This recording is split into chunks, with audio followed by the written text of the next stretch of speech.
I try something different with my hair. I feel like this is not working. It's too late now. Hello everyone and welcome back to my channel. My name is Alyssa and today I'm doing my December wrap up. I read a decent amount of books in December, mostly towards the beginning actually, because the end is always crazy. I love Christmas and I love the holidays. Happy it's over in a way, because it's like putting the last of the disaster year behind us, hopefully. But of course I have to talk about the few that I read, and despite it being December, I was actually pretty pleased with how much I read. So let's get into it. So the first book I finished in December was The Invisible Life of Addie LaRue by V.E. Schwab. This is about a girl named Addie LaRue who made a deal with a dark entity, a devil you could say. Because of that, she now lives forever, but she also can never be remembered. She meets people, interacts with people, and they forget her as soon as they walk too far away or close a door, and she's just invisible. This book was really entertaining. The writing alone is, I think, my main reason for it being so entertaining. It was so beautifully written, so lyrical, so whimsical, but at the same time, it felt like modern whimsy. I really enjoyed all the flashback sequences of Addie just kind of getting through life to where she is now, and I loved seeing that. I do wish there had been more of that particular thing instead of the subject matter of the flashbacks that we got. Especially towards the end, it felt a little bit repetitive with the conversations between Addie and this other character. Did get, again, repetitious, like me. I really was rooting for Addie. Addie was such a great character, and she had so much life and spunk, and even though she had seen so much, had been through so much, she still had this hopeful outlook. And she was definitely obviously the star of the book, but in my opinion, definitely the star of the book. There's another character in this book, aside from, I really can't say which characters because it really does spoil it, but there's another character in this book that I was kind of just like, okay. Like, I would have been happy without Addie meeting this character, and it would have still been a really good story, I think. This did have a bit of insta-love, and it makes sense, but at the same time, it was a bit much. I know I sound like I'm ripping this apart, but I really did love this because of the writing, because of Addie, and I thought it was a really unique premise. It's not something I've ever read before, so yeah, I ended up giving this like a 4.5 out of 5 stars. It was really, really good. Definitely loved it. Go pick it up. It's beautiful. And I think that if I reread it, knowing how the book ends, I think I could appreciate it more, and maybe it wouldn't feel so repetitious or insta-love. I don't know. This one was really hard to rate because I just don't know. So the next book that I read was The Afterlife of Holly Chase, and it's so good. This is actually a reread for me. I read this book a few years ago for the first time and absolutely loved it. This is a Christmas book that is kind of a continuation to the Scrooge story. This follows our main character, Holly Chase, who goes through the Scrooge story, but instead of listening and taking their advice and changing her life, she doesn't, therefore she dies. And she becomes the next ghost of Christmas past. And it is a phenomenal story. There's so much character growth and so much depth to this story, and conversation about what's the most important in life, and, you know, the typical Christmas Carol morals, but with this modern twist to it. Holly Chase starts off as a really unlikable character, but as the story continues, you just really love her. You know, you just want her to get herself together and get better. The other characters are all phenomenal as well, and just the whole plot and the idea around this is just so unique and so clever. I've never read a Christmas story quite like this. It really needs to be made into a film or a mini series. Netflix you are sleeping on this. The first time I read this, I cried. And then this time around, I cried. I was sitting in my car, waiting in the drive-thru at McDonald's, and I was bawling my eyes out. I'm like, this is great. Why do I do this to myself? It's just so good. It's so heartwarming and charming, and you just can't help but love it. It's just so good. I've listened to it on audiobook both times. I don't actually own a copy. I want to, because it is like one of my favorite books ever. And the audiobook is fantastic. The narrator does a really good job. So I gave this 5 out of 5 stars, obviously.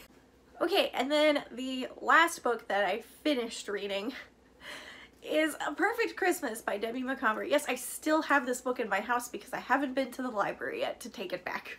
This monstrosity is a story about a girl. I keep saying girl. She is a 34 or 33-year-old woman who dreams of having the perfect Christmas, and that includes a husband and a child, and decides to hire a matchmaker to help her dreams come true. I'm not gonna go into much detail with this because I've talked about it so much in length. I've done a whole reading vlog. I've talked about it in my worst books of the year. It was bad. It was poorly written. The characters were dumb, and there was really no plot. So I don't recommend this. I am never reading another one by this author again. So then I have a couple books that I actually started but did not finish, and I'm not gonna say that this is like I'm never gonna read them again kind of thing.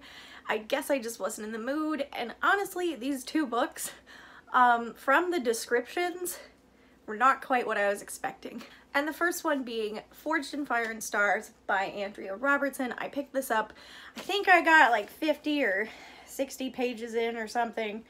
Maybe even less. I have no idea. It was okay. I put it down. That should say enough. So this is about a girl who dreams of becoming a loresmith. She's kind of been in that family of one, so she has the ability to become one, but she has no one to train her. And she has been heard of by this prince and princess duo who are trying to reclaim their kingdom, and they need her help. And so they kidnap her. And so in order for her to get her powers, she has to go talk to the gods in order for her to be granted the power. So the reason I put this down was because the thing that happened in the description, the kidnapping, happened in the first 20 to 30 pages. There was no build-up, there was no family relationships, there was just nothing. The kidnapping happened, and then they immediately took her back home, and then she willingly left with them. I'm like, that's not kidnapping. If they kidnapped her, because I believe in the description they tried to kidnap her and they failed miserably, and then she willingly goes with, and I'm like, what was the point of all that?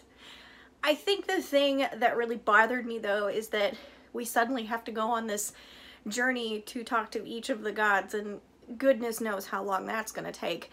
And I just was not in the mood for that.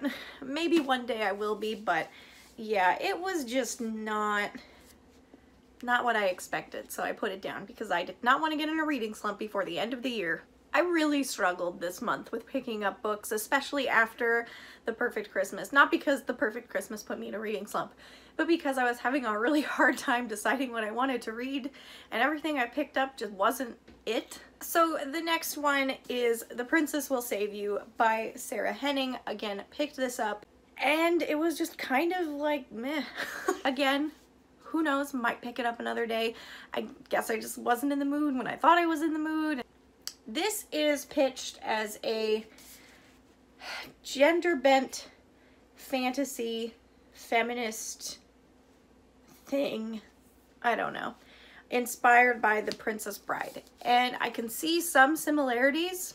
So this gal, whose name I can't remember, she has the choice between marrying someone from a neighboring kingdom to, become the queen, or lose her crown. Not great options, because apparently these people can't bend the rules, and no one bothered to ask the king what his wishes were, but whatever. And of course, she wants to marry this stable boy, and unfortunately, stable boy gets kidnapped, again with the kidnapping thing, and again with it happening in the first 30 pages. I need more.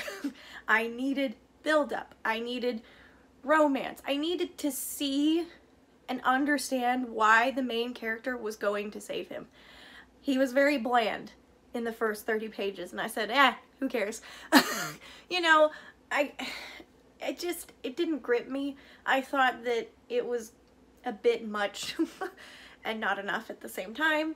I thought the main character was a little frustrating, not listening and not even like trying to work things out. I don't know. I just didn't click with this. I might pick it up again, I don't know. But the fact that the main thing in the description happened in the first 30 pages is just so frustrating. And then lastly, I started and I'm still reading Crown of Feathers by Nikki Preto. I was too lazy to go get the book. This is about two sisters who dream of becoming phoenix riders, but one is very compassionate and understanding, and the other one is kind of a jerk.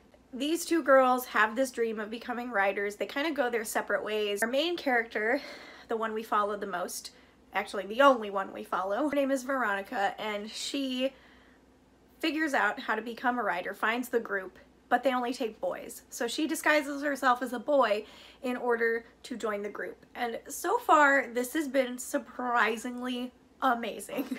I am thoroughly enjoying this. I'm about halfway through now, and it is so good. I really love our main character, Veronica. She is a bit naive, but I think that because she's been hiding so long, isolated from the rest of the world because of her magic, and it makes sense. The world building in this is really where it's at. There is so much history, so much detail that is rich and interesting, and all the characters just kind of know it off the top of their head. Nobody's having to learn these things, which is kind of nice, because instead of me learning with the character is teaching me, and I think that's kind of a neat concept. My one complaint so far is I wish we had some chapters from her sister's point of view. So far anyway, I haven't finished the book, maybe there is one, I don't know. It would be cool to see, you know, inside her sister's head, because if the sister's supposed to be the villain, I would really like to kind of see why that happens, especially since they seem so close, you know? I am really enjoying this. You will hear more in my January wrap-up, I'm sure, but yeah, so far, so fantastic. So those are all the books that I read in December, which is pretty impressive considering it was the holidays. Let me know down below what your favorite book of the month was, and of course do not forget to subscribe if you haven't. I've got extra videos coming out this month too, because it's a lot of those end of the year things that I didn't do at the end of the year because I was busy. And of course, give this video a thumbs up if you want. Totes my goats, up to you. And I will see you very soon in the next video. Bye-bye!